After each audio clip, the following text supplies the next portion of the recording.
Bapak Ibu Jemaat GSKI Gajah Mada. Puji nama Tuhan. Dimanapun saat ini kita berada, mari kita persiapkan hati menyembah Tuhan. Kami memuji-Mu Tuhan. Kami menyembah-Mu.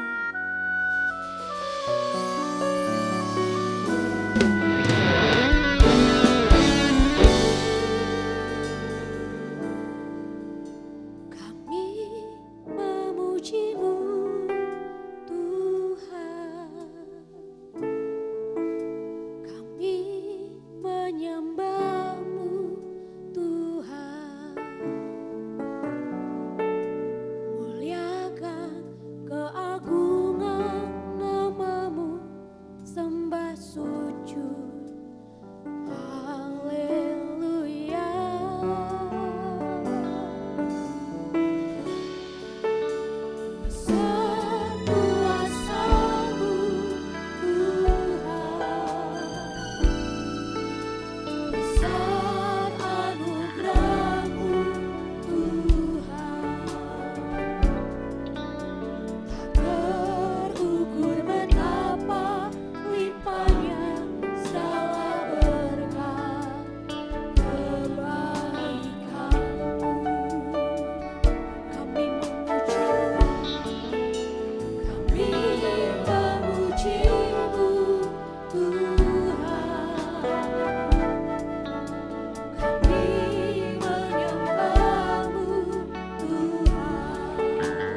Selamanya Kau diagungkan Tuhan.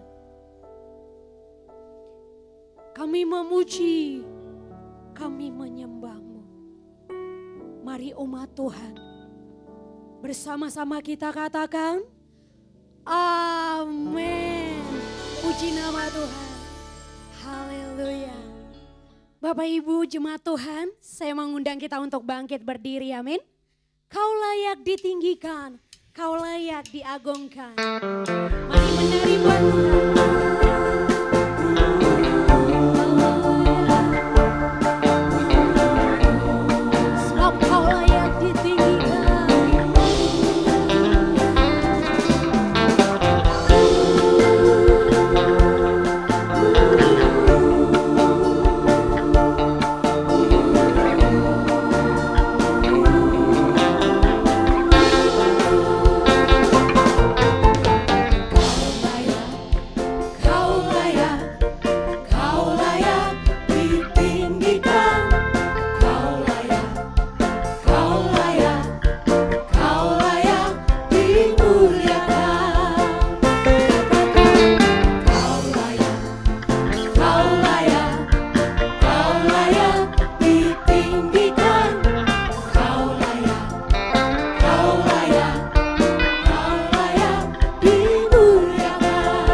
Tuhan. Lebih lagi.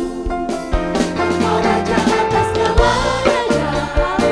Engkau Tuhan atas segala Tuhan. Segala kuasa ada di tangan-Mu.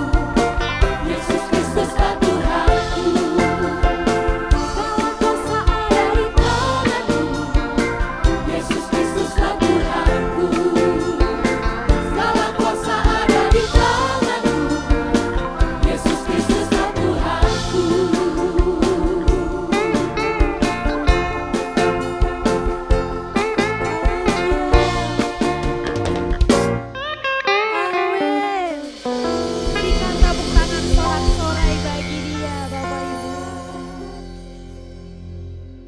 Bapak Ibu jemaat Tuhan, saya persilakan untuk duduk kembali.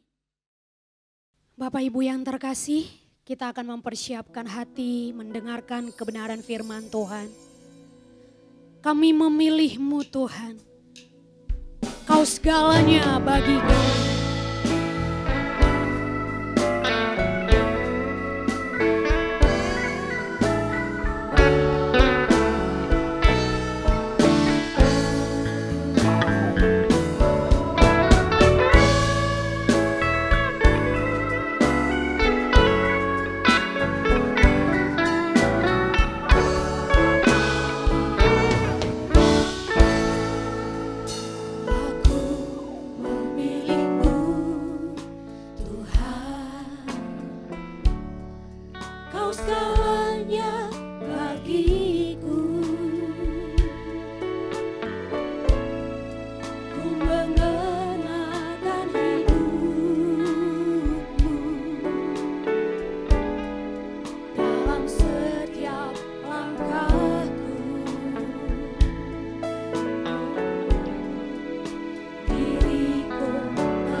nyanyi bersama.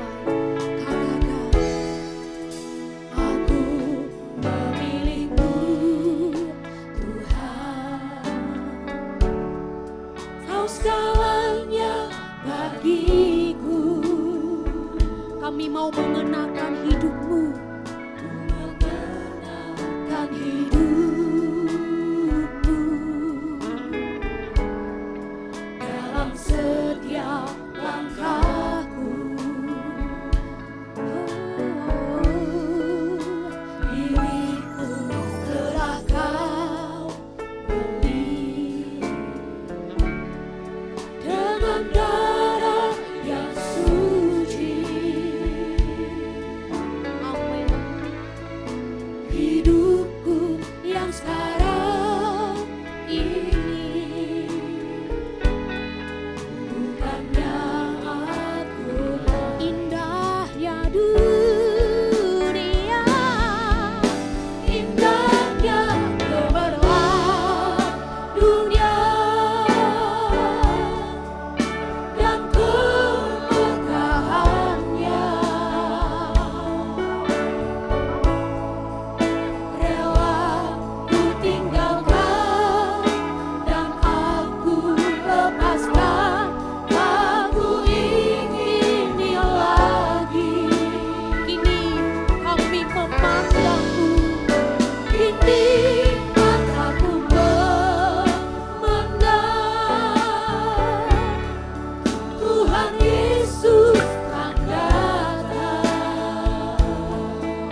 Terima kasih Bapak Ibu Saudara kekasih yang masih setia mengikuti pemberitaan kebenaran firman Tuhan melalui akun media dari GSKI Gajah Mada. Sebelum kita mendengarkan kebenaran firman Tuhan yang akan disampaikan oleh Gembala Senior dari GSKI, Bapak Pendeta Erastus Sabdono, mari kita berdoa. Tuhan, terima kasih buat kesempatan saat ini. Lalu Tuhan masih memberi kesempatan bagi kami dalam keadaan pandemi COVID-19 ini. Walaupun keberadaan kami berada di rumah. Biar kebenaran firman Tuhan yang sebentar disampaikan oleh hamba-Mu membawa berkat bagi kami. Fokuskan pikiran kami Tuhan untuk mendengar kebenaran firman Tuhan ini. Biar manusia batinnya kami bertumbuh dalam menghadapi gelora dunia yang semakin tidak pasti. Terima kasih Tuhan, Tuhan berkati hamba-Mu, Bapak Pendeta Erastus Sabdono. Biar hanya suara kebenaran, suara firman, suara Tuhan sendiri yang kami dengar. Dalam nama Tuhan Yesus, kami sambut firman-Mu. Haleluya. Amin. Shalom saudara sekalian, salam sejahtera dalam kasih Tuhan kita Yesus Kristus.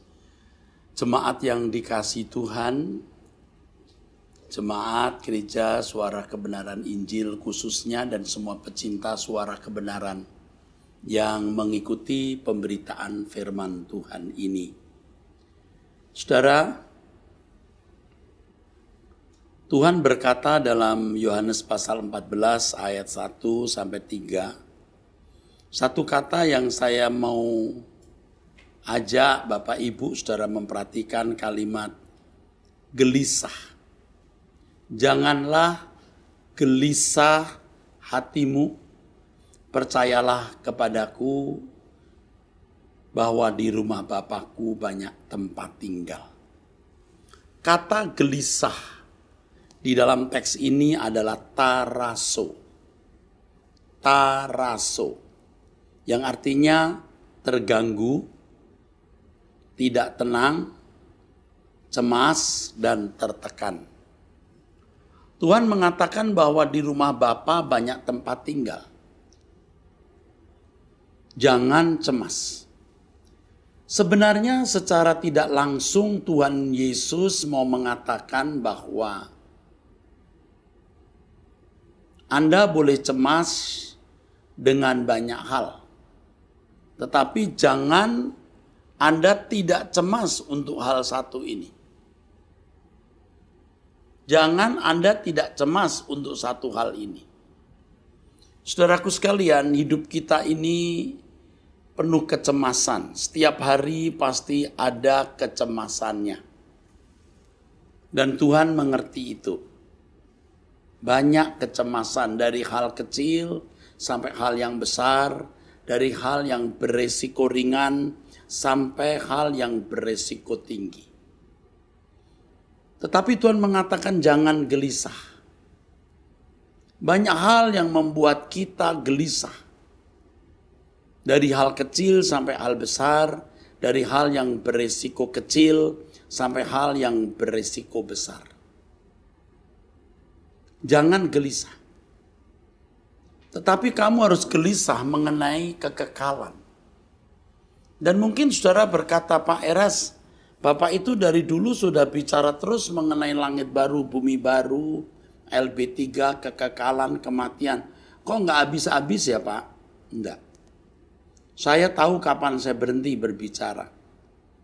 Sebab kenyataan yang saya lihat dari naluri yang saya miliki, dari beban yang ada dalam hati saya, saudara belum move on. Saudara belum memindahkan hati saudara untuk hal ini. Yesus berkata, di mana ada hartamu, di situ hatimu berada. Matius 6 ayat 21. Tapi saudara belum memindahkan. Dan selama saudara tidak memindahkan fokus hidup saudara, maka saudara tidak akan pernah menjadi rohani. Saudara tidak akan pernah bisa bertumbuh di dalam Tuhan. Dan ini menjadi masalahnya. Karena banyak kegelisahan-kegelisahan hidup yang menenggelamkan kita, mencuri perhatian kita, lalu tanpa kita sadari membangun selera jiwa. Itu liciknya kuasa gelap, saudara. Saya ini manusia seperti saudara, dengan gejala-gejala jiwa yang tidak beda-beda jauh, atau bisa benar-benar sama. Saya dan saudara ada di lingkungan yang tidak jauh beda di negara Indonesia dengan lingkungan yang tidak jauh beda atau bisa benar-benar sama. Jadi saya juga bisa mengerti diri saya. Saya berkhotbah juga berdasarkan bukan hanya apa yang saya dengar dan saya lihat, tapi juga yang saya alami. Bagaimana ketika saya belum memindahkan hati saya di kerajaan surga dengan sungguh-sungguh. Walaupun saya seorang dosen sekolah tinggi teologi, walaupun saya adalah seorang pendeta, walaupun saya adalah seorang pimpinan dalam kelompok para pendeta, memiliki jabatan yang cukup terhormat di sinode, tetapi saya tidak mengalami pertumbuhan rohani yang berarti. Bagaimana saya bisa menilai bahwa saya tidak memiliki pertumbuhan rohani yang benar? Saudara, tentu saya bisa membedakan antara saya Erastus hari ini dengan Erastus 20 tahun yang lalu, 15 tahun yang lalu, 10 tahun yang lalu, 5 tahun yang lalu, 3 tahun yang lalu, 2 tahun yang lalu, setahun yang lalu, dan Erastus hari ini. Dan ternyata memang susah dijelaskan kepada orang yang tidak mengalaminya. Jadi ketika saya belum sungguh-sungguh memindahkan hati saya di sorga, ibarat air itu butek. Saya tidak jernih melihat hidup saya sendiri. Ya, hari ini bukan berarti sudah jernih 100%. Ya, tentu saja belum ya. Tapi jauh kita lebih mengenal diri kita. Ya, kemunafikan kita yang kecil, yang terselubung, ketidaktulusan, kebencian, dendam-dendam yang terselubung, tersimpan, mengendap di dalam hati, itu tidak kita kenali dengan baik. Tentu secara teori kita berkata, oh saya tidak dendam, oh saya mengampuni. Tetapi sebenarnya masih keruh. Keinginan kita untuk memiliki sejumlah uang dan merasa tenang dengan backup uang, dengan aset yang masih dimiliki. Lalu kadang-kadang kita menghitung kira-kira berapa ya aset hidup saya secara materi. Dan lain sebagainya. Dan lain sebagainya ini maksudnya hal-hal yang mungkin tidak pantas dikemukakan di depan umum. Tetapi setiap orang pasti memiliki dark side atau sisi gelap. Dan seringkali sisi gelap ini orang sembunyikan. Orang tidak mau bongkar. Karena dia menikmatinya atau beralasan belum dewasa, proses, atau karena manusia penuh kelemahan dan kekurangan lalu masih dipelihara. Tetapi ketika kita memindahkan hati kita di kerajaan surga, kita berkomitmen sungguh-sungguh untuk berprinsip bahwa dunia ini bukan rumah kita. Aku mau pulang. Betah nggak betah aku mau pulang. Suka nggak suka aku mau pulang. Aku mengasihi Tuhan. Sudah sempurna atau belum? Aku mengasihi Tuhan. Nah ini membuat kita bisa mengalami perubahan yang tidak bisa kita ceritakan secara lengkap dan utuh kepada orang lain, kecuali kita sendiri benar-benar mengalaminya, saudaraku. Nah, iblis itu mau membuat kita gelisah untuk banyak hal yang tidak perlu kita gelisah, sehingga fokus kita menjadi bias, tidak tertuju ke langit baru, bumi baru. Jangan gelisah hatimu, di rumah Bapakku banyak tempat tinggal. Artinya kamu harus merasa tenang untuk hal ini. Yang lain jangan menjadi masalah, tapi yang satu ini kamu harus benar-benar serius mempersoalkan atau mempercakapkannya. Nah, ini bicara soal prioritas ya, saudaraku. Nah, ini saya bicara dulu untuk contoh yang lain, baru saya akan kembali tadi. Kalau saudara misalnya didiagnosis sakit kanker stadium 4. Saudara banyak masalah bukan? Tetapi masalah yang satu ini, stadium 4 kanker ini pasti akan menyita saudara. Ada yang berhenti bekerja, ada yang menyerahkan perusahaan kepada keluarga, mulai membuat jadwal pergi ke rumah sakit, ke luar negeri, jadwal makan apa yang sehat, jadwal olahraga, demi kesembuhan dari kanker stadium akhir itu. Nah, itu prioritas namanya. Nah, banyak hal yang bisa menggelisahkan kita, sehingga prioritas kita tidak kepada Tuhan dan kerajaannya, tapi kepada yang lain. Nah, saudara, rata-rata pada umumnya masih begitu. Kok Pak Eras tahu? Ya tadi sudah saya katakan, saya punya naluri, saudara. Kan kalau ibarat membuat skripsi itu ada yang namanya objek penelitian. Ya, ada angket secara random. Saya kan jumpai orang-orang di sekitar saya, baik itu aktivis maupun jemaat. Kesimpulannya, belum move on. Nah, selama Anda belum move on ini loh, saudaraku, saudara pasti akan terikat dengan banyak hal di dunia ini. Dan saya tahu memang ini sulit sekali, saudara. Ini sangat tergantung kepada kehendak bebas masing-masing individu. Nah, kembali yang tadi saya kemukakan, siapa saya 15 tahun yang lalu, 10 tahun yang lalu, 5 tahun yang lalu, 3 tahun yang lalu, 2 tahun yang lalu, setahun yang lalu, dan saya hari ini. Itu beda. Nah, tentu saya tidak bermaksud mengada-ada, saudara. Karena saya serius mau mengajak saudara pulang ke surga dan kita berkemas-kemas. Saudara, jangan tidak nurut apa yang saya katakan ini. Saudara akan menyesal nanti. Ya, saudara akan menyesal. Jangan saudara percaya dunia sekitarmu. Jangan percaya apa yang kau lihat, kau dengar di sekitarmu. Percayalah kepada firman Tuhan, dan saya sebagai juru bicara Tuhan menyampaikan firman seperti ini, saudaraku. Ya. Nah, karena kita belum move on, hati kita belum kita pindahkan ke surga, tidak ada komitmen yang sungguh bahwa rumahku di surga, aku memindahkan hati di surga, aku mengasihi Tuhan walaupun aku belum sempurna, Dia yang paling kucintai lebih dari segalanya. Karena saudara belum move on inilah, saudara, maka jadi keruh. Kekurangan-kekurangan, kelemahan, dosa-dosa kita itu banyak yang tertutupi. Ada di bawah tumpukan-tumpukan banyak sampah-sampah di dalam jiwa kita, saudaraku. Itu masalahnya. Dan ini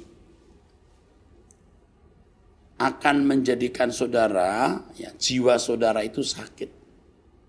Jiwa saudara sakit dan Anda tidak memiliki dan tidak mengalami kesembuhan. Ini membuat Anda sakit, tidak memiliki dan tidak mengalami kesembuhan, saudara. Ini masalahnya. Jadi jangan gelisah hatimu. Percayalah, di rumah Bapakku ada banyak tempat tinggal. Ya, ingat apa yang saya katakan talaso tadi. Ya, artinya, ya, maksud taraso bukan talaso ya, taraso artinya terganggu, tidak tenang, cemas, tertekan. Ada banyak objek yang membuat kita tidak tenang, cemas, tertekan, terganggu. Tetapi jangan terganggu, Anda harus terganggu hanya oleh masalah ini saja. Kepastian kita diterima di kemah abadi. Nah, saya jujur lagi ini saudara ya, karena ya saya percaya dengan kejujuran ini saudara akan mendapat berkat Tuhan ya. Ya, kejujuran ini. Kepastian masuk surga itu kalau dulu saya bangun dari keyakinan. Sekarang kepastian masuk surga saya bangun dari pemahaman dari pengalaman hidup, pemahaman dari kenyataan yang saya alami bersama dengan Tuhan. Dan itu benar-benar membahagiakan. Ya, kebahagiaan yang tidak bisa kita bagikan kepada orang lain. Dan nanti ini berdampak lagi untuk kesediaan kita hidup tidak bercacat, kesediaan kita untuk hidup tidak bercela, kesediaan kita untuk meninggalkan semua ikatan-ikatan dunia, saudara. Itu, saudara. Jadi, sekarang saya mau menegaskan, walaupun banyak masalah, walaupun banyak hal yang menjadi sumber kecemasan, jangan tenggelam dengan kecemasan-kecemasan itu. Tapi biarlah hati kita hanya dicemaskan oleh realitas kekekalan. Yang oleh karenanya kita berusaha untuk mengalami kepastian. Kepastian diterima Tuhan di kemah abadi. Saya tidak tahu ya, mengapa ya saudara, banyak orang kok begitu tenang gitu. Saya juga dulu bingung. Nah, maksud saya, kalau saya lihat hidup saya hari ini, saya bingung.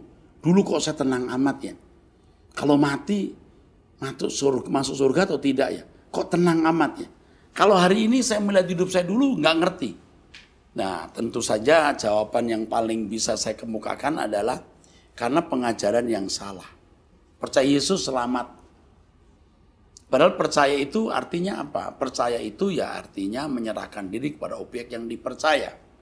Kita tidak bisa menyerahkan diri kepada objek yang dipercaya kalau kita tidak mengasihi Dia. Kalau kita tidak mengasihi Tuhan, kita pasti tidak menghormati Tuhan. Kalau kita tidak menghormati Tuhan, kita tidak taat.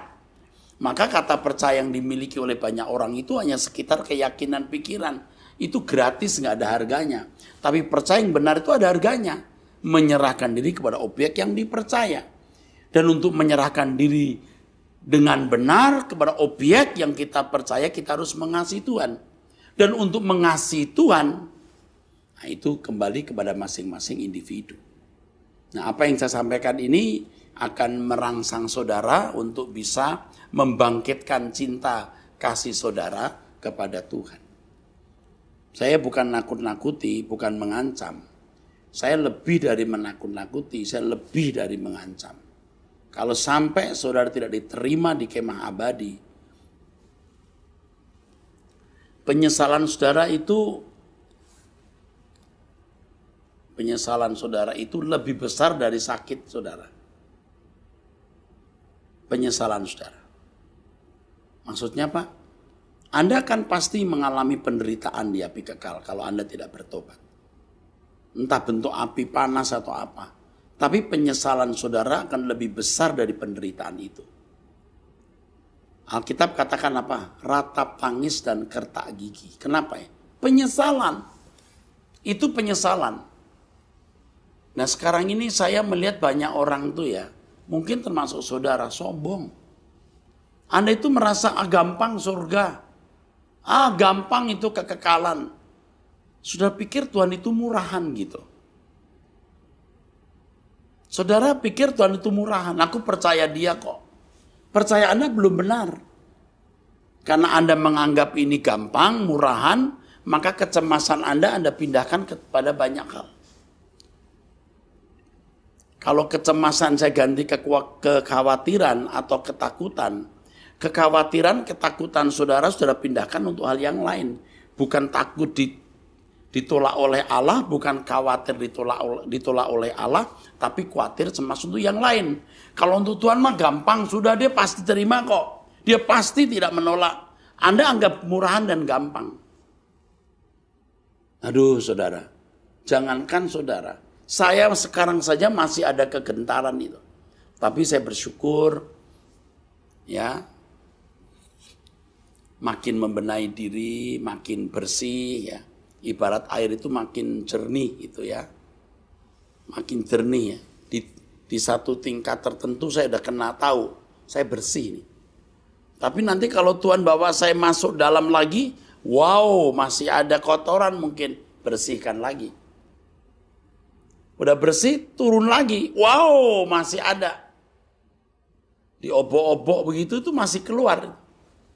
Nah, sampai tingkat tertentu saya tahu di mana kekurangan kelemahan saya. Saya harus tahu kelemahan kekurangan saya. Saya harus tahu dan saya menanggulanginya. Nah, ini yang kita takutkan. Bagaimana aku berkenan kepadanya seperti yang dikatakan Paulus dalam 2 Korintus 5 ayat 9 dan 10. Aku berusaha baik aku diam dalam tubuh ini maupun di luarnya supaya berkenan. Anda tahu nggak di balik itu ada kecemasan? Oh nggak ditulis? Oh enggak, tapi itu ada kecemasan, ada ketakutan yang positif. Maka ia berusaha untuk berkenan. Sama seperti kalau seorang anak, dia tidak peduli lulus atau nggak lulus sekolah. Dia nggak belajar. Tapi kalau ada anak sampai giat begitu rupa, itu karena dia takut tidak naik kelas. Orang tuanya mengajak makan bersama, ya. Orang tuanya mengajak makan bersama. Ayo, Fit, kita makan. Itu tantemu dari Surabaya datang. Enggak, Mam, aku udah ikut. Ayolah. Oh, mamamu, tantemu enggak tiap hari datang kok. Mam, besok aku ulangan. Loh, aku kan lihat kamu udah belajar kemarin. Aku enggak siap betul loh, Mam. Ya masih 75-80% lah siapnya. Cukup lah itu. Wah nggak mau, Mam. Aku nggak mau kalau nggak dapat nilai bagus. Wah kamu itu kok takut sih kamu? Ulangan juga bisa tiap hari kan? Atau tiap kali. Mam, ini mempengaruhi nilai akumulasi atau nilai keseluruhan nanti, Mam. Tuh, 1 kali dari 4 kali, 3 kali ulangan dia takut. Dia serius. Tapi sebaliknya kalau orang tidak takut, 3 kali ulangan, 2 jeblok gak apa-apa, mudah-mudahan yang terakhir saya tidak jeblok. Nah ini saudara ngerti gak? Nah banyak orang itu lebih takut miskin, lebih takut tidak terhormat, daripada ditolak Allah. Dan saya sudah lihat banget orang begitu, sembarangan. Aduh, sembarangan, jahatnya, pelitnya, kejamnya, bengisnya. Waduh, sembarangan buka mulut. Kalau sekarang enggak pakai mulut, pakai jari. Dalam bentuk WhatsApp, message, dan lain sebagainya di media sosial. Kita sudah bisa baca, ini sembarangan ini orang. Tapi ya kita enggak usah terganggu lah ya, biar saja masing-masing orang ya. Kan orang masing-masing juga punya kebebasan, saudara. Kalau orang takut, maksud saya kalau mahasiswa atau siswa takut nilainya buruk, ya biarpun diajak makan favoritnya dia tidak pergi, tetap dia memilih belajar. Nah, ironisnya banyak orang lebih takut untuk yang lain daripada takut ditolak oleh Allah. Itulah sebabnya Yesus berkata di Lukas 12 ayat 32, janganlah takut hai kamu kawanan kecil karena Bapamu telah berkenan memberikan kamu kerajaan itu. Jangan takut hai kawanan kecil. Nah ini di balik ini juga Tuhan juga mau mengatakan bahwa untuk yang lain tidak perlu takut, tapi untuk yang satu ini kamu harus takut.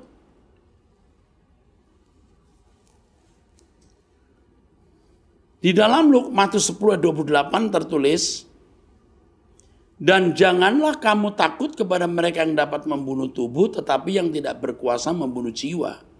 Takutlah terutama kepada Dia yang berkuasa membinasakan baik jiwa maupun tubuh di dalam neraka.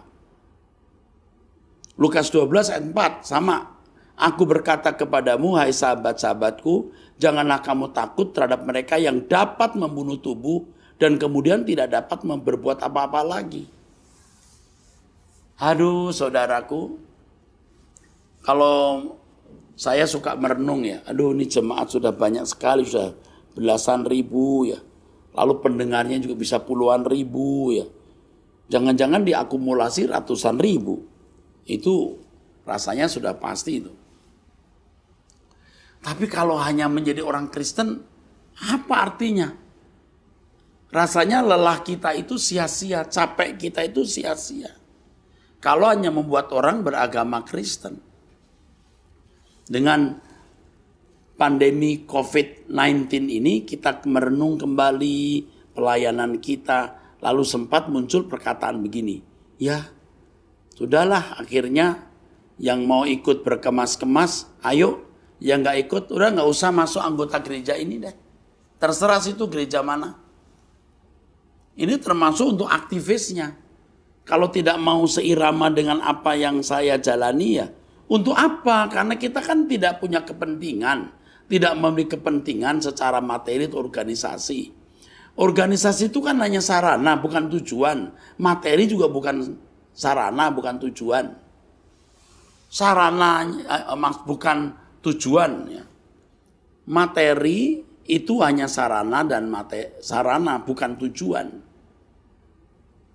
Organisasi hanya sarana bukan tujuan. Tujuan kita itu Tuhan dan kerajaannya.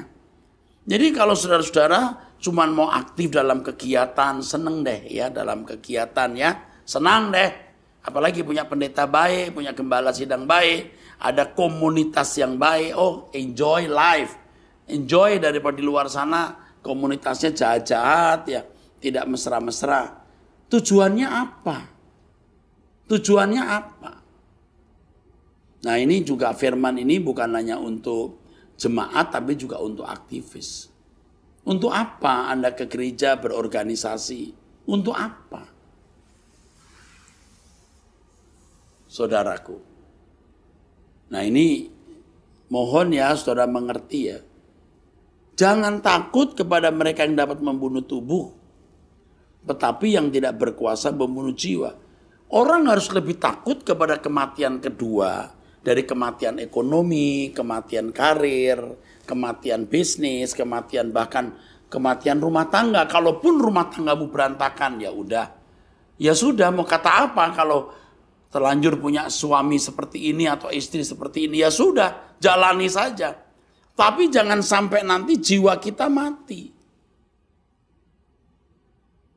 Ya. Ini kematian kedua itu terpisahnya manusia dari Allah. Ya, saya seringkali juga berkata justru keadaan sulit, penderitaan yang kita alami itu lebih menggiring kita untuk memperdulikan keselamatan abadi atau keselamatan kekal jiwa kita. Saudaraku, tadi sudah kita baca, jangan takut ya kawanan kecil karena Bapamu berkenan memberikan kerajaan itu. Jadi tenanglah kamu. Dengan ketenangan kita, bahwa kita adalah anak-anak Allah, kita pasti diterima di kemah abadi. Tentu bukan hanya didasarkan kepada keyakinan, tetapi pergaulan pribadi dengan Allah. Dengan kita bisa mengerti ini, mengalami ini, tahu bahwa kita anak-anak Allah, saudaraku sekalian, yang lain tidak akan membuat kita cemas. Nah itu baru kita bisa mengalami benar-benar kemerdekaan di dalam Tuhan. Kemerdekaan yang sejati di dalam Tuhan. Nah oleh sebab itu saudara belajar.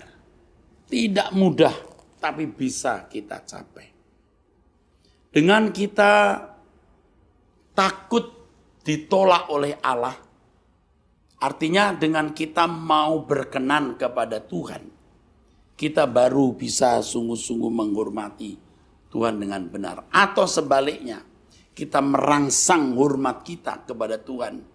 Taat atau kesediaan taat kita kepada Tuhan karena kita mengasihi Dia. 2 Korintus pasal 5 yang tadi telah saya singgung, saudaraku sekalian, ayat yang ke-9 dan 10 yang mengatakan, aku berusaha baik aku diam dalam tubuh ini maupun di luarnya supaya aku berkenan kepadanya. Ayat itu didahului dari pasal yang keempat. Pasal yang keempat, 2 Korintus pasal 4. Paulus mengatakan ini, sebab kami tidak tawar hati, tetapi meskipun manusia lahiriah kami semakin merosot, namun manusia batiniah kami dibarui dari sehari ke sehari. Lihat fokusnya, bagaimana dia melihat manusia batiniah. Itu berarti akuarium jiwa kita itu jernih. Ya, dia lebih memperhatikan manusia batiniah. Lalu, sebab penderitaan ringan yang sekarang ini mengerjakan baik kami kemuliaan kekal yang melebihi segala-galanya jauh lebih besar daripada penderitaan kami. Ya. Lalu ayat berikutnya, sebab kami tidak memperhatikan yang kelihatan melainkan yang tak kelihatan, karena yang kelihatan adalah sementara sedangkan yang tak kelihatan adalah kekal. Lihat, manusia batiniah pasti terkait dengan pengharapan kekekalan kita. Lalu, luar biasa, ayat berikutnya, karena kami tahu bahwa jika kemah tempat kami ini di bumi dibongkar, Allah telah menyediakan suatu tempat kediaman di surga bagi kita, suatu tempat kediaman yang kekal yang tidak dibuat oleh tangan manusia. Lalu baru kita baca ayat-ayat berikutnya sampai pada ini, ayat 9 dan 10. Sebab itu juga kami berusaha, baik kami diam di dalam tubuh ini maupun di luarnya, supaya kami berkenan. Rata-rata nih saudara ya, rata-rata itu manusia termasuk jemaat dan orang-orang yang hidup ya, di sekitar kita itu rata-rata fokusnya masih dunia. Fokusnya masih dunia. Fokusnya belum kerajaan surga. Yang tadi saya katakan belum move on. Jadi ayat-ayat ini tidak akan bisa dia mengerti. Mungkin saudara berkata, ya Pak, kita kan bukan pendeta seperti Bapak. Loh, ini bukan untuk pendeta saja. Pendeta maupun jemaat itu sama saja saudara, sama saja. Hanya panggilannya beda. Yang satu jadi pedagang, yang satu jadi praktisi hukum, tenaga pendidikan atau medis, yang satu jadi pendeta atau aktivis gereja. Nah, saya melihat banyak orang itu sebenarnya belum move on itu. Kelihatan sekali. Jadi surga itu dianggap gampang, sudah selesai ya. Sudah selesai itu surga, sudah selesai. Gampang itu masuk surga. Aduh, itu juga karena pengajaran orang nih saudaraku. Yang mengajarkan, pokoknya kalau you percaya, kamu selamat. Percaya itu menyerahkan diri kepada objek yang dipercayai bro. Dan untuk bisa mempercayai seseorang atau menyerahkan diri kepada objek yang kita percaya, seseorang itu harus mengasihi orang itu bro. Mengasihi itu membuat kita bisa mentaati dia dengan sungguh, dengan baik, menghormati secara patut. Kalau orang sudah terlanjur ruangan hatinya disediakan untuk dunia, mencintai dunia, dia nggak akan punya ruangan yang tepat untuk itu. Tidak akan punya ruangan yang cukup untuk mencintai Tuhan, sampai tidak pernah mencintai Tuhan. Dan kalau orang tidak mencintai Tuhan, tidak mungkin mengalami pembaruan hidup. Tidak mungkin. Dan banyak orang diam-diam itu lagi digiring terus dalam suasana percintaan dunia. Tidak move on. Nggak mau memilih kerajaan surga. Tidak mau memilih mencintai Tuhan lebih dari yang lain. Tidak pernah memindahkan hatinya di kerajaan surga. Wah, diparkir di dunia, saudara. Nanti kalau tutup mata, penyesalanmu lebih menyakitkan atau lebih sakit dibanding dengan penderitaan itu. Penyesalanmu itu. Ini yang saya ngomong ini benar. Saya tidak tahu mau pakai bahasa apa lagi. Rata-rata jemaat itu rata-rata. Bahkan sebagian aktivis itu rata-rata. Belum memindahkan hati di kerajaan surga. Maka lihat bagaimana orang itu masih hitungan, pelit terhadap waktu, tenaga, apalagi uang. Orang bisa beli barang ya. Entah itu mobil, entah itu motor, entah itu sepeda. Ratusan juta. Tapi untuk pekerjaan Tuhan enggak sampai ratusan. Puluhan juga kadang-kadang enggak. Masa duitmu nanti habis di rumah sakit. Hidupmu habis nanti untuk kecelakaan di jalan. Uangmu habis untuk kecelakaan, uangmu habis untuk rumah sakit, uangmu habis untuk kebanjiran, kebakaran, dan berbagai bencana lain. Oh, saya tidak mendoakan saudara mengalami itu. Fakta itu sudah saya lihat dalam kehidupan. Nanti masalah hukum, kamu urusan polisi, kamu urusan hukum, kamu harus keluar duit gara-gara itu. Lebih rela. Kenapa Anda nggak lebih rela untuk mencari Tuhan, sediakan waktu belajar firman Tuhan, sediakan waktu untuk mengambil bagian dalam pelayanan, lalu menyisihkan bukan menyisakan uang saudara untuk pekerjaan Tuhan. Aduh, saya sih enggak tahu tuh mau ngomong apa saudara, apalagi saudara yang berduit ya. Saya tuh bukan mengingini duit saudara enggak, tapi uang itu akar segala kejahatan. Bagaimana Anda bisa dibebaskan dari percintaan uang ini? Takut. Saudara tidak menjadi Kristen secara proporsional. Ya ini juga salah saya dulu sih saudara. Dari dulu saya itu terlalu menghormati orang kaya. Ya hormati orang juga haruslah, semua orang. Tapi tidak bersih gitu loh. Nah beda hari ini ya, beban saya tulus. Beban saya ya tulus hari ini. Tulus. Aduh saya sudah gak lihat saudara kaya atau miskin. Saya cuma ingin mengajak saudara untuk berkemas-kemas. Pulang ke surga saja dengan ketulusan saudaraku. Saya ulangi lagi ya. Sebelum Paulus bicara soal kemah kami ini akan dibongkar. Dia berkata dulu, kami tidak concern, tidak memperhatikan yang kelihatan, melainkan yang tidak kelihatan. Karena yang kelihatan adalah sementara, sedangkan yang tidak kelihatan adalah kekal.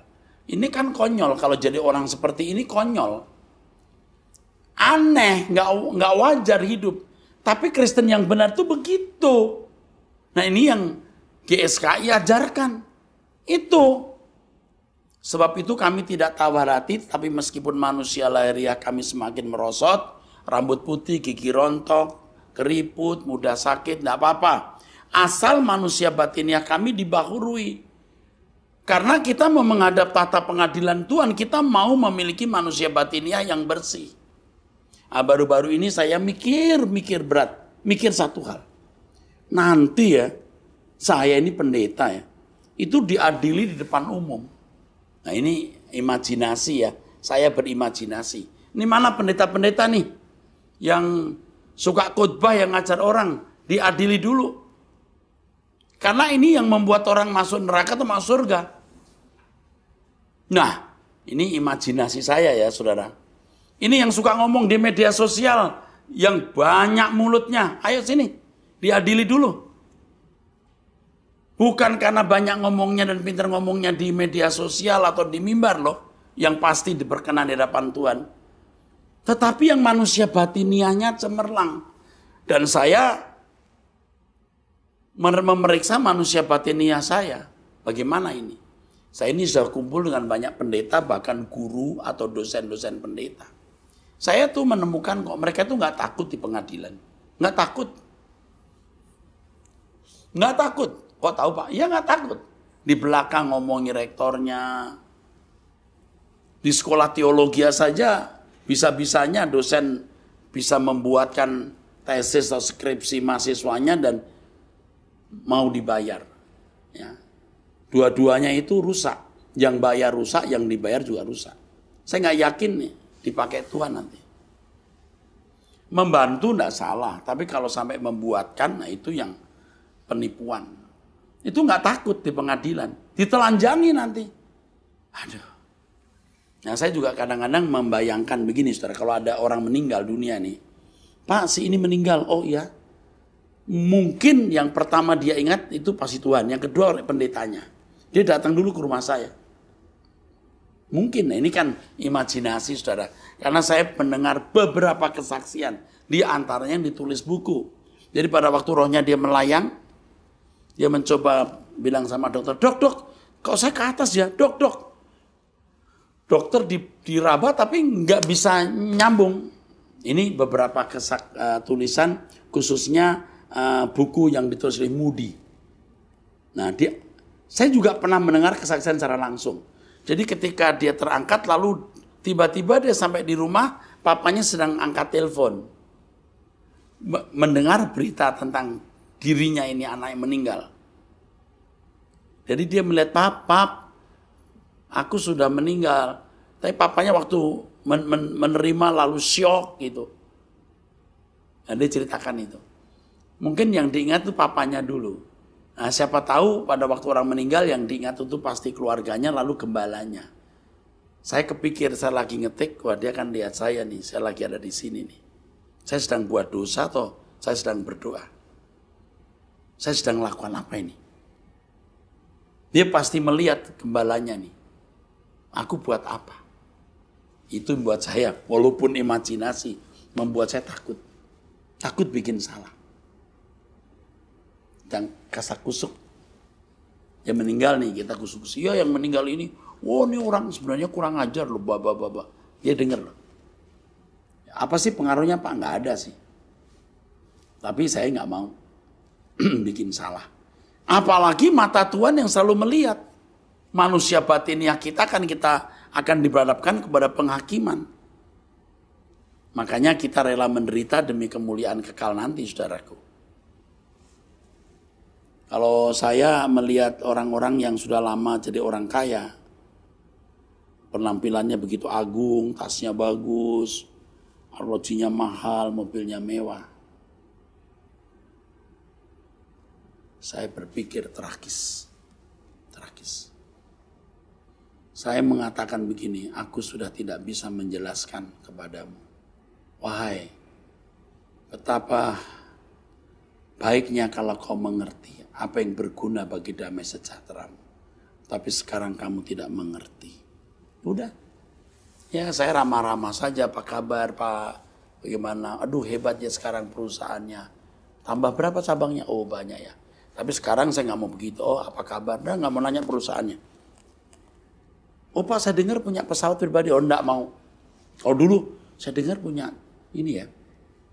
Punya kapal pesiar saya dengar Pak. Saya dengar sekarang dia buka cabang lagi. Bukan urusan saya. Kecuali dia cerita oh begitu. Sekarang enggak. Buat apa? Dulu saya begitu. Ya namanya juga masih separuh jual diri lah saya. Ya karena pekerjaan Tuhan butuh duit. Saya butuh orang kaya. Tapi sekarang enggak. Mau bangkrut ini. Pekerjaan Tuhan yang saya emban. Silahkan Tuhan yang punya. Jangan saya jual diri. Dengan keramahan-keramahan seperti itu. Apa kabar Pak? Oh ya udah. Paling anaknya yang kuliah di sana udah pulang. Atau sudah? Udah. Saya tahu nih sekarang dia buka cabang. Punya pabrik apa lagi. Ya udah. Nggak usah. Nanti dia tambah bangga. Kita yang membuat dia jadi sombong.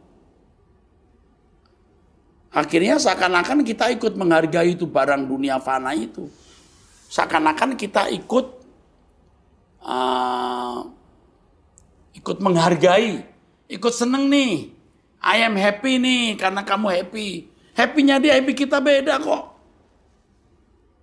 Pokoknya nggak ada kompromi lagi. You mau masuk surga berkemas-kemas.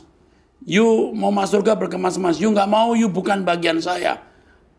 You are not part of my life.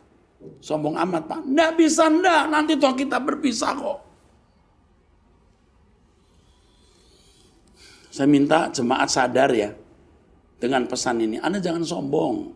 Uang itu nggak ada artinya. Jika Anda menghadap Tuhan.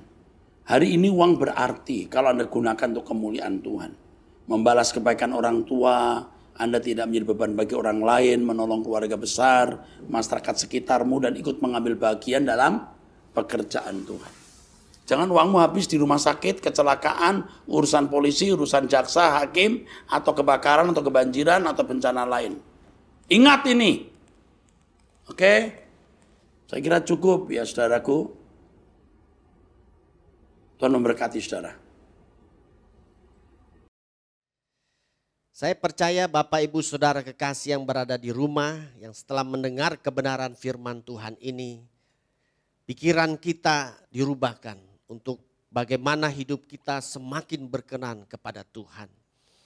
Ikutilah kegiatan seputar dari GSKI Gajah Mada melalui akun media yang tertera di layar ini. Kiranya Bapak Ibu bisa bertumbuh dari manusia batinia kita semakin berkenan kepada Tuhan. Dan jangan lupa Bapak Ibu bisa menyisikan sebagian dari dana Bapak Ibu yang tergerak untuk memberikan persembahan kasih pada akun yang tertera di layar ini. Biar kegiatan operasional dari GSKI Gajah Mada tetap berlangsung. Akhirnya mari kita berdoa, Bapak Ibu yang ada di rumah bisa bangkit berdiri. Kita berdoa dan menerima berkat Tuhan. Tuhan, terima kasih buat kebenaran firman Tuhan yang telah kami dengar. Ajar kami Tuhan bukan hanya pandai untuk mendengar kebenaran firman Tuhan. Lebih dari itu ajar kami untuk belajar memperagakannya lewat tingkah laku kehidupan kami setiap hari. Hadirkan Tuhan dalam tutur kata perbuatan yang kami lakukan. Biar itu semakin berkenan kepadamu Bapa. Terima kasih Tuhan, Tuhan berkati hamba-Mu Bapak Pendeta Eras Susabdono. Tuhan jagai hatinya, Tuhan beri kesehatan. Biar dimanapun hamba-Mu ini berada menjadi berkat bagi banyak orang. Tuhan berkati juga jemaat Tuhan yang telah mendengar, menyaksikan ibadah secara online di rumah masing-masing. Tuhan berkati dalam usaha pekerjaan rumah tangga studinya. Kalau ada yang sakit kiranya Tuhan berbelas kasihan untuk menyembuhkannya. Biar di masa sulit ini semakin tergerak untuk mencari Tuhan habis-habisan. Biar di sisa waktu hidup kami yang semakin singkat, hanya satu, jadikan kami pemburu Tuhan. Sehingga keperkenanan Tuhan ada atas kami saat kami menutup mata untuk selama-lamanya meninggalkan bumi ini. Kami diterima dalam kekekalan abadi bersama Tuhan. Akhirnya Bapak Ibu Saudara kekasih yang ada di rumah, angkatlah tangan kita dan terimalah berkat ini. Berkat dari Allah Bapa di surga. Cinta kasih yang manis dari Tuhan Yesus Kristus dengan persekutuan Roh Kudus turun menyertai kita mulai hari ini sampai selama-lamanya. Semua kita yang telah menerima berkat ini berkata, amin. Sampai jumpa, Tuhan memberkati.